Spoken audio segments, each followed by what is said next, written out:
when I found you, I saw raw, untamed power. And beyond that, something truly special.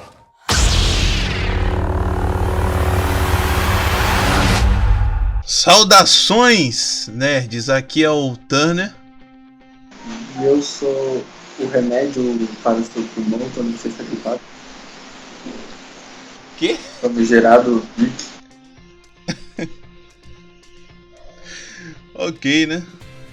E hoje nós estamos nas estrelas, Vic. Sem frase solta. Não tire isso de contexto, pelo amor de Deus. Porque hoje nós vamos falar desse filme maravilhoso, Star Wars, Vic. Ser humano é isso aí, né? E antes de mais nada, eu queria dizer que esse vídeo, ele é mais um podcast, né? Se você não quiser assistir o vídeo, você não precisa assistir. Você pode ouvir enquanto você faz outra coisa. Sei lá, você que faz crossfit, pode ouvir a nossa voz enquanto malha e tirar foto na frente do espelho. Enquanto você tá vendo aquele vídeo, enfim, vamos falar do Star Wars, né? Muito bem, a gente vai apresentar aqui a nossa crítica, né, entre aspas, do filme. Vamos apresentar o nosso veredito, o que nós achamos do filme, separando em pontos positivos e negativos, aproveitando já para estrear o que pode ser um novo quadro aqui no nosso canal, né? Obviamente tem spoiler, tá? Pois é, novo quadro sobre filmes voltados ao mundo geek. Pra variar um pouquinho, né? Só fala de jogo nessa merda. Vamos começar falando dos pontos positivos desse filme, né? Que são muitos, inclusive. Os pontos que eu gostei nesse filme, eu gostei do humor dele. Ele explorou bem as piadas. Principalmente aquela primeira piada em que a Leia dá um sermão no Paul. Sim, e inclusive foi bem pontual, né? As piadas desse filme não foi nada muito exagerado, nem nada que, tipo, eles não pararam a história só pra contar uma piada, né? Como a gente viu acontecer várias vezes em filmes da Marvel. Outra coisa que eu curti bastante nesse filme foi justamente a questão dos arcos, né? Dos personagens. A gente sabe que a Rey é a grande protagonista desse filme, né? Dessa nova saga, dessa nova trilogia, mas a história não se resumiu só a Rey, né? Os outros personagens tiveram também um papel muito importante na história. Na verdade, esse filme foi totalmente sem protagonista, não teve. Ele foi bem. Foi uma coisa meio Game of Thrones, né? Uma novela de 2 horas. Uma novela de 2 horas é foda. Cara, já que você começou falando do Paul Dameron, eu curti bastante o arco dele, né? E uma outra coisa que eu curti bastante, falando ainda do próprio Paul Dameron, é justamente essa questão dessa divergência entre gerações, né? Os velhos, eles geralmente têm uma cabeça totalmente diferente dos jovens. Os jovens têm aquela coisa de rebeldia, de sempre ir lá e fazer e tal. No entanto, os velhos são sempre mais cautelosos. Estão cuidando. É. Tem medo de fazer tudo. E o interessante é que geralmente o clichê desses filmes é que o jovem, ele tá sempre certo, né? E nesse caso não, ele teve o Paul, ele teve uma pequena vitória ali naquele momento de rebeldia dele, mas a que custo, né? Aquela pequena vitória dele acabou custando toda uma frota, né, de bombardeiros da resistência. E isso eu achei bem interessante, cara, porque foi toda aquela articulação, você pensa, cara, o cara teve aquele trabalho todo, armou todo aquele plano e no final das contas quem tava certo era a personagem que parecia ser a pseudo-vilã, a pseudo-antagonista da história, né? Falando nisso, é o ponto que eu achei, tipo, o negativo da história, tá ligado? Esse plano que eles fizeram foi totalmente inútil, tá ligado? Cara, eu não achei um ponto negativo, porque se você avaliar, ele serviu para o amadurecimento do personagem. Não, eu digo mais, você tá falando, eu digo mais, eu tô falando do plano do fim, exatamente, o plano, tipo, mas basicamente o Paul tava cobrindo ele, então eles estavam trabalhando junto, tá ligado? O plano do fim, na verdade, foi só pra ter um Lando no filme, né? Que no episódio 5 tinha um Lando e tinha que ter aquela questão da rima visual, né? Uma coisa O fim total. Mano, no episódio 7 ele foi um grande personagem e tudo mais, mas nesse filme ele foi totalmente desnecessário, cara. Totalmente desnecessário. O cara simplesmente estava lá porque ele estava no episódio 7. Mas o plano que ele elaborou, mano, totalmente inútil. O plano dele era útil em teoria, né? Se não fosse aquela traição lá, ele poderia ter impedido a Primeira Ordem de destruir toda aquela frota, né, da Resistência. Ele poderia ter permitido que a Resistência escapasse um pouco mais inteira do que o que foi, né? Inclusive, nesse filme teve um sentimento bem Rogue One, né? Aquela coisa do lado do bem conseguir vencer ali bem nos 45 do segundo tempo, né? O juiz quase apitando e eles ali já pro jogo acabar eles conseguirem, nesse caso, sobreviver, né? Que foi o principal objetivo do filme. Foi, na verdade, sobreviver. É que o filme já começa nisso, tá ligado? Na fuga deles pra eles sobreviver. Outro ponto que eu achei bastante positivo nesse filme foi a questão das rimas visuais. Como eu já tinha comentado, é um filme bastante rico em referências ao episódio 5, mas ele não se resume a isso, entende?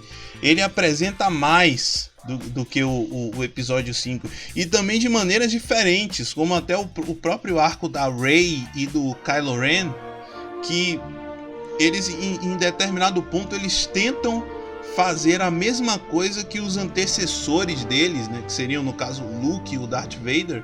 Eles tentam fazer a mesma coisa. O Luke, a Rey, ela tenta fazer a mesma coisa que o Luke tentou fazer, que era trazer o Vader pro lado, né, o lado luminoso, vamos dizer assim, da força, e ela não consegue, né? Por outro lado, o Kylo Ren, ele tenta também trazer a Rey pro lado sombrio e também não consegue. Naquele momento ali onde eles quase tiveram uma aproximação, né? Quase teve um romance, inclusive, ali.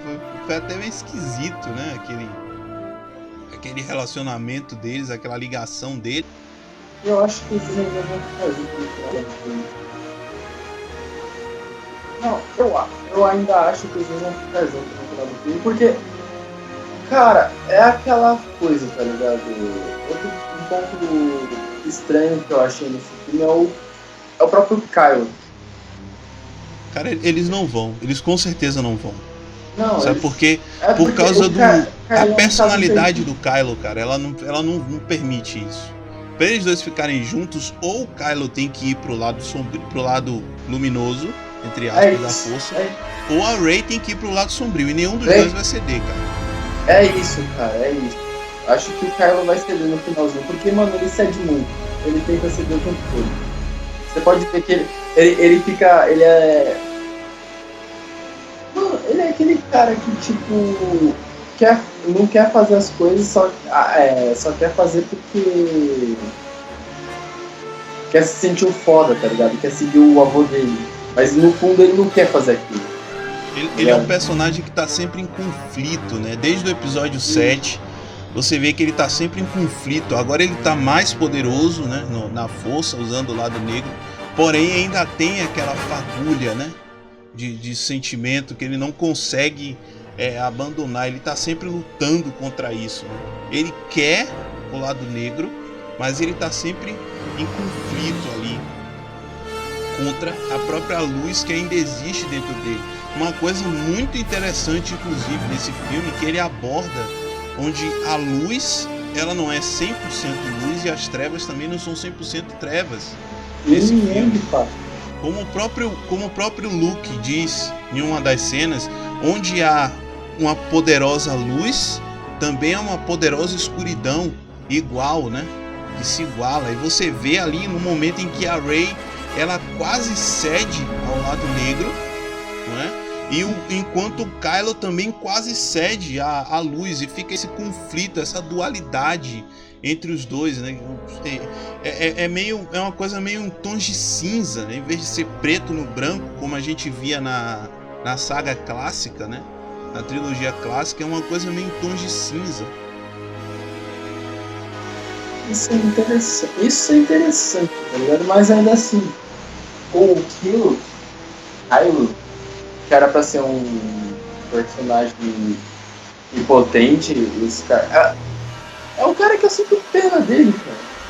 É um cara que, tipo, não me dá medo. É um cara que é perturbado, precisa de psicólogo, tá ligado?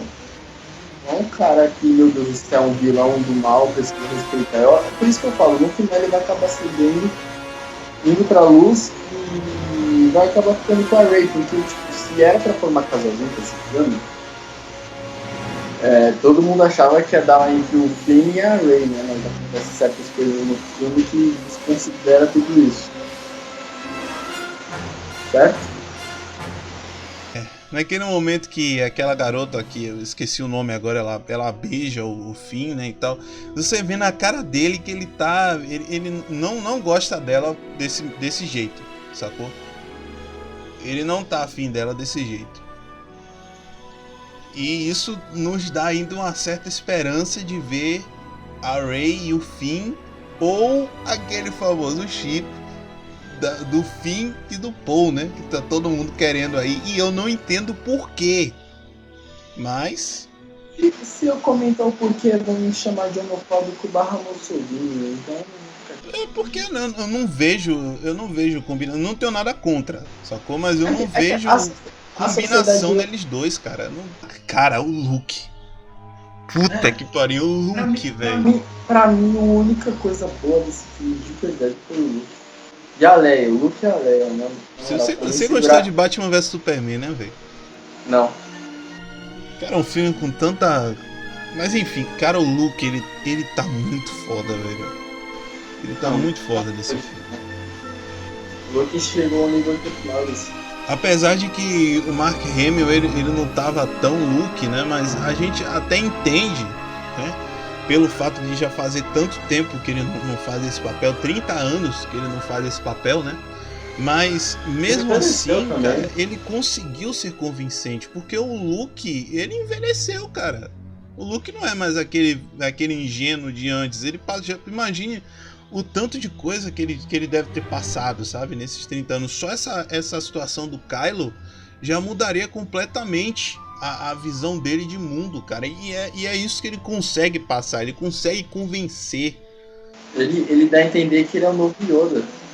Só num olhar, cara, ele consegue convencer. Não, é pior que o novo Yoda, porque o Yoda... Ele é um personagem por camadas, né? Ele tem aquela imagem de brincalhão, né? Que ele passa e tal, de velho brincalhão, mas ao mesmo tempo ele tem aquela figura sábia, né? Aquela figura sábia, equilibrada, compenetrada, né? Que ele realmente é, no fim das contas, né? O cara quase onisciente, né?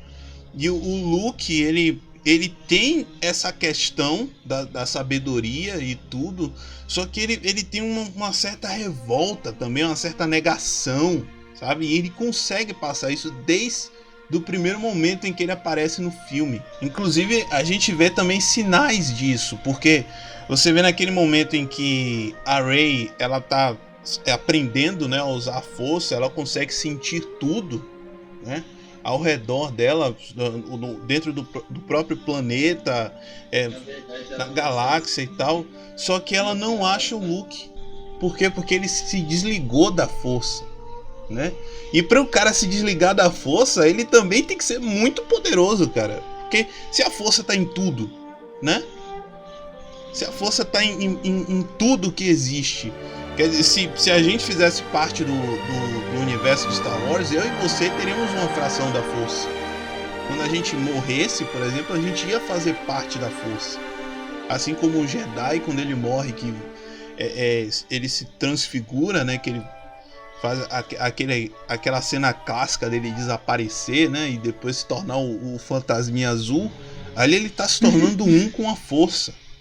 Ele tá, ao mesmo tempo que ele tá se tornando uma individualidade espectral, ele também tá se tornando um com a própria força. Ele tá passando a fazer parte de um todo, propriamente dito, algo que ele sempre fez, né? E inclusive é outro ponto que eu gostaria de destacar, é que a explicação do uso da força nesse filme foi muito melhor do que a gente...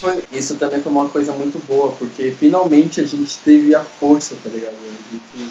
Cara, e sem midi-chlorians, né, mano?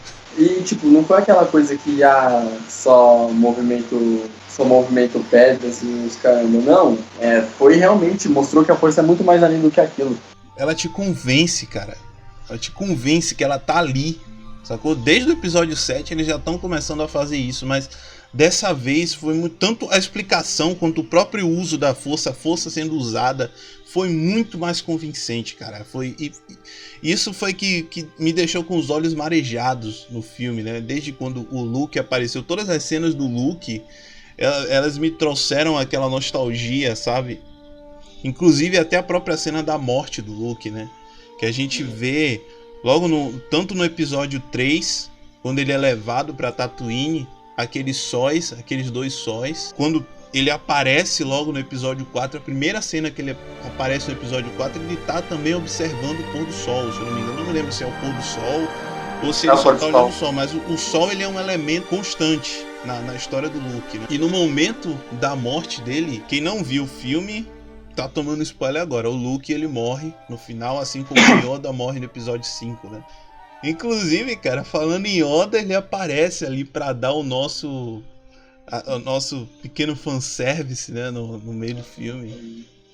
E que não é só um fanservice, inclusive, ainda tem esse detalhe, ele aparece também para acrescentar algo, porque o Luke, ele agora tá na posição de mestre Jedi, não é? Por mais que ele não queira ser um Jedi, por mais que ele acredite que os Jedi devem acabar, devem morrer, mas ele agora está na posição de mestre, de sábio. E mesmo assim, quando chega em determinado momento, ele ainda tem algo a aprender com a força, né? E quem aparece, a figura que aparece para ensiná-lo o que ele precisa ainda aprender, é justamente o nosso queridíssimo Mestre Yoda, né? O nosso anão verde favorito. Mas no final acabou que não treinando a Rey também. Tem essa. Ele só ensinou pra ela o que era a força, mas no final ele não ensinou ela como ela deve usar exatamente. É porque não mostrou exatamente ele ensinando, mas pelo que deu pra entender, ela já tinha lido todos os livros e tal, só mostrou mesmo as cenas né, que tinha aqueles efeitos e tal, pra ficar mais interessante, pro filme não ficar parado demais, né? Na verdade não dá pra entender isso não, cara. Pelo que deu pra entender, quando o Yoda ele destrói aquela árvore, queima os livros, ali era porque nem o Luke nem a Rey não precisavam mais daqueles livros, né? Porque eles já sabiam o que tava ali. Pra que se prender aquele livro, né? Pra que ficar preso no passado, numa relíquia antiga que não tá sendo usada mais? E agora chegou a parte em que eu não queria que chegasse. Olha os negativos. Pontos negativos. E é você que vai destacar, que eu ainda tô na mágica do hype, sacou? Sério que você não achou esse filme perfeito? Não, eu não achei o filme perfeito. Ele tem os pontos negativos, mas eles não me incomodam tanto quanto eles te incomodaram. Não é que me incomodaram, cara. É que eu achei o filme, tipo, normal, não tá tanto, tá ligado? Mas assim, se for pra falar de pontos negativos, já começa pelo fim. Totalmente inútil, que nem devia estar lá. E o cara tem uma ideia de mestre de fazer um puta plano pra ir lá pra dar a chance pros rebeldes. E no final, acaba que não deu em nada, cara. ele mesmo se fudeu. Ele caiu na própria droga do plano dele.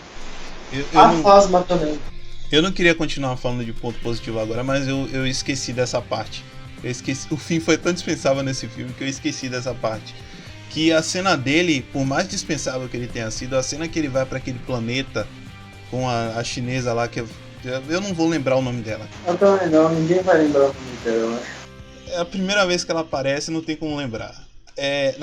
Quando ele vai para aquele planeta com ela. Não, até aí. O filme ele mostra um lado que a gente nunca tinha visto antes, né, de Star Wars.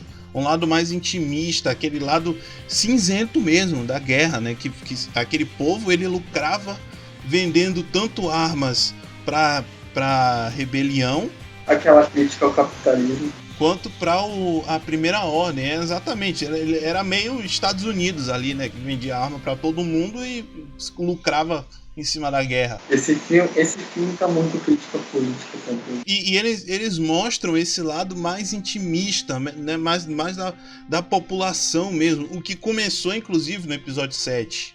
Quando os planetas são destruídos, que eles mostram a população ali do planeta, né? Que antigamente só mostrava mesmo aquela bola explodindo, né? Enfim, uma outra coisa também que eu não curti muito é isso, cara. No mundo político. Não, tá, tudo bem, é uma coisa real acontece, mas sei lá, tipo. É um assunto meio pesado pra se falar, tá ligado? Precisa se falar, precisa, mas é muito pesado. Você vai lá ver um filme pra se divertir. Você tá, tipo, em toda a rede social, você acompanha essas merdas de política. Você vai lá assistir um filme querendo se distrair disso tudo. Tem ainda assunto disso, mano, vai se ferrar, eu queria. Mas enfim, não foi uma cena ruim, foi da hora. A política que eles falaram, na verdade, que eles destacaram, na verdade, se referia ao próprio filme, né? A situação do próprio filme. Mas é querendo ou não, uma cutucada pra criticar o mundo atualmente.